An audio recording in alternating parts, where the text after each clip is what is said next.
Summary of the Covenant of Water written by Abraham Verghese. Chapter 1. In a small village, nestled by a lagoon, a 12-year-old girl lay on a mat beside her mother. The air was heavy with the anticipation of an impending event that would alter the course of her life forever. Her mother's tears mingled with hers as they clung to each other in the dim light of their humble dwelling. "The saddest day of a girl's life is the day of her wedding," her mother whispered, trying to find solace in words. "After that, God willing, it gets better." The night enveloped them in a tapestry of sounds, the wooden walls exhaling the day's heat, the distant scuffing of the dog in the courtyard, and the haunting call of a brain fever bird piercing the stillness. "Kezhakitha? Kezhakitha," it cried, asking which way is east. The girl imagined the bird surveying their home, perched on the thatched roof that sheltered their dreams. Its melancholic cry echoed, depriving them of sleep until, abruptly, it ceased as if a cobra had silenced it. The creek, in the ensuing silence, grumbled over polished pebbles, denying them a lullaby. As dawn approached, the girl found herself awake while her mother still slept. Outside, the paddy field shimmered like beaten silver, and her father's ornate lounging chair on the front veranda seemed forlorn and empty. She lifted the writing pallet, feeling her father's spectral presence in the cane weave. Her gaze drifted to the coconut trees by the lagoon, their fronds skimming the water before reaching for the heavens. The impending farewell to the familiar surroundings weighed heavily on her heart. The previous day, her father's brother, her uncle, had approached her with an announcement that caught her by surprise. "Molay, we found a good match for you," he declared, his tone oily, treating her as if she were a child of 4 rather than 12. "Your groom values the fact that you're from a good family, a priest's daughter." She sensed her uncle's urgency in arranging the match, and her silent protest was met with her mother's pleading eyes. Later, her mother explained, "Molay, this is no longer our house. Your uncle." The unspoken words lingered in the air, leaving her with a sense of powerlessness. What secrets were hidden from her? Why would a man of means marry a girl without a dowry? She overheard her uncle defending the match, dismissing concerns about his aunt's drowning as petty gossip. The uncertainty of her future gnawed at her, and questions about the man she was to marry lingered in her mind. As she sat in her father's chair, memories flooded back. He had been posted to a troubled church near Mundakayam, facing challenges from Mohammedan traders. It was a place unsuitable for a family, where mist clung to the air, and dampness brought on wheezing and fevers. Less than a year into his posting, he returned with a fatal illness. Her father, once a lovable bear with fur-covered arms and a penchant for imparting knowledge, succumbed to the harsh realities of life. The day he passed away became the saddest in her life. How could the impending marriage compare to such a loss? With a heavy heart, she rose from the cane seat, taking in the last impressions of her father's presence in the familiar objects around her. The household stirred, signaling the inevitable departure. She wiped her tears, squared her shoulders, and lifted her chin, preparing to face the unknown. Her father's teachings echoed in her mind, his belief in faith and order even in the chaos of life. As she whispered, "I'll be all right, Appa," she imagined his distress. If he were alive, the marriage might not be happening. A father's worries, she mused, end with a good husband. She hoped he was right. She yearned for the same assurance he would have given her, the promise that the God who watched over her in this familiar place would continue to do so in the new journey. As she stepped into the uncertain future, she carried the essence of her father's teachings, his love, and the belief that there was order beneath the chaos, even if unseen. The day unfolded with rituals and ceremonies, a tapestry of colors and emotions woven into the fabric of her life. The weight of the wedding attire mirrored the gravity of the moment. The village buzzed with preparations, oblivious to the internal struggle of a girl on the verge of womanhood. In the midst of the celebration, she stole moments of solitude to reflect by the lagoon. The coconut trees stood as silent witnesses to her internal turmoil. Her thoughts meandered through the landscape of memories, her father's laughter, his fur-covered arms, and the reassuring presence that had guided her through childhood. As the ceremonial rituals unfolded, the girl found herself standing at the threshold of a new life. The vows exchanged, the bindi on her forehead, and the intricate patterns of henna on her hands marked the beginning of a journey into the unknown. The weight of familial expectations and cultural traditions rested on her shoulders.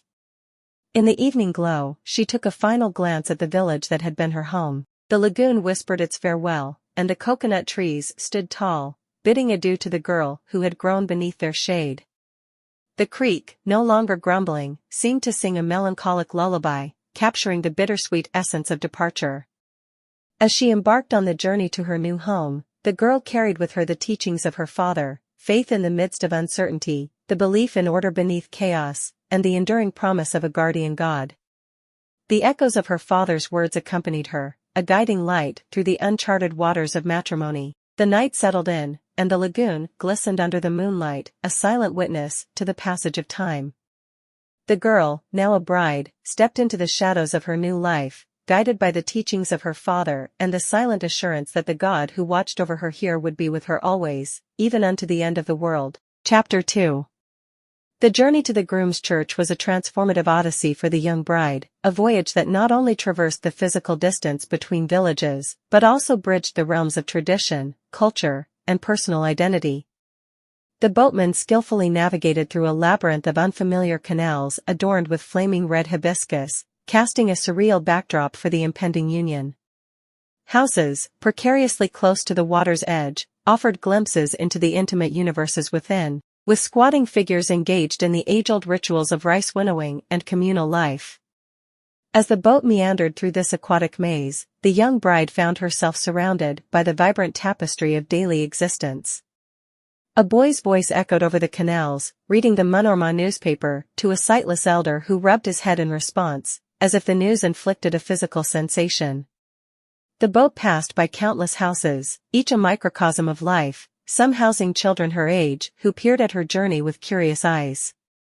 A bare-chested onlooker, teeth blackened, interrupted the procession with a brazen inquiry, "Where are you going?"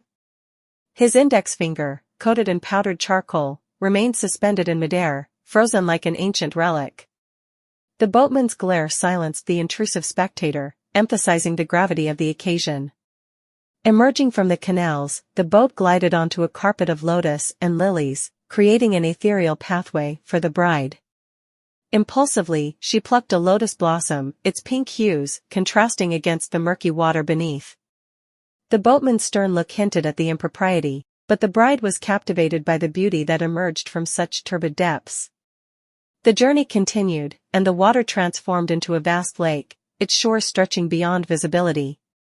The transition from the intimate canals to the expansive lake mirrored the bride's own shift from the familiar to the unknown. The enormity of the water mirrored the vastness of the ocean, prompting the bride to momentarily forget the imminent marriage awaiting her. At a bustling jetty, the mode of transportation shifted to a giant canoe, propelled by muscular men wielding long poles. The passengers stood in the center, shielding themselves from the sun with umbrellas. The bride marveled at the panoramic view as the lake imperceptibly narrowed into a broad river, and the boat gained momentum from the river's current. On the distant rise, a massive stone crucifix marked the location of the groom's church, one of the 7.5 churches founded by St. Thomas. Despite being acquainted with their names from Sunday school, seeing one for the first time left the bride breathless, reinforcing the solemnity of the impending ceremony. The marriage broker from Runny, pacing anxiously in the church courtyard, hinted at an unexpected delay. Damp spots adorned his juba, and his disheveled appearance betrayed the tension in the air. The groom's party consisted only of his sister, Thankama, who warmly welcomed the bride.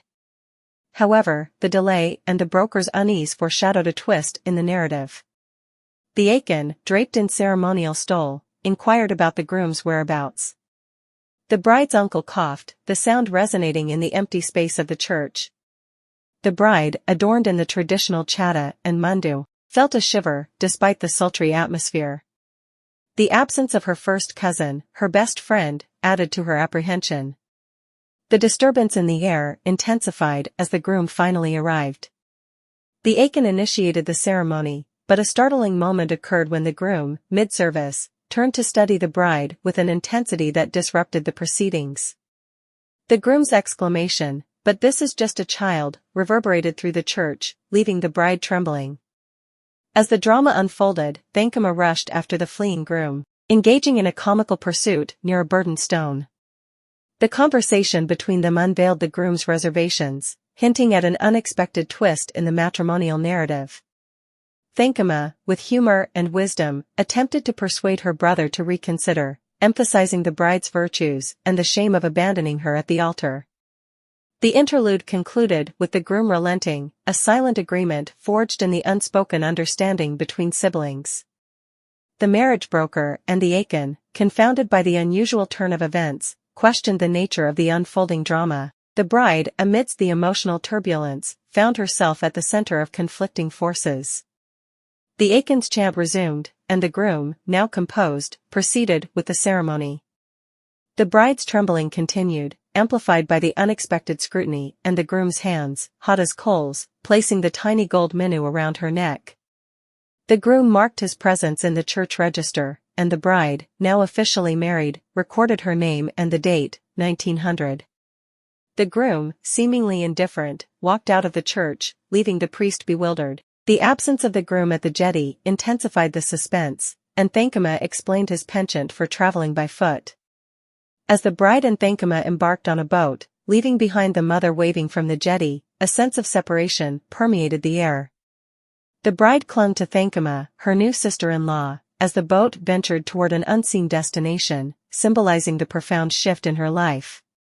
The passage then delved into the geographical and historical context of Travancore, highlighting the region's unique landscape shaped by water, coconut, and palmyra palms. The significance of spices in the spice trade, connecting India to Europe, added a historical layer to the narrative.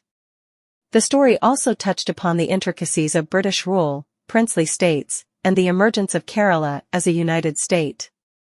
The passage concluded with the narrator, now a grandmother, contemplating the importance of family stories, acknowledging the inevitable embellishments and gaps that time introduces.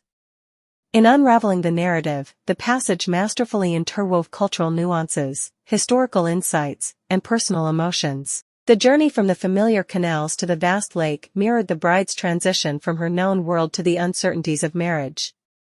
The unexpected twists, the tension between tradition and individual choices, and the vivid descriptions painted a rich tapestry of a momentous event in the young bride's life.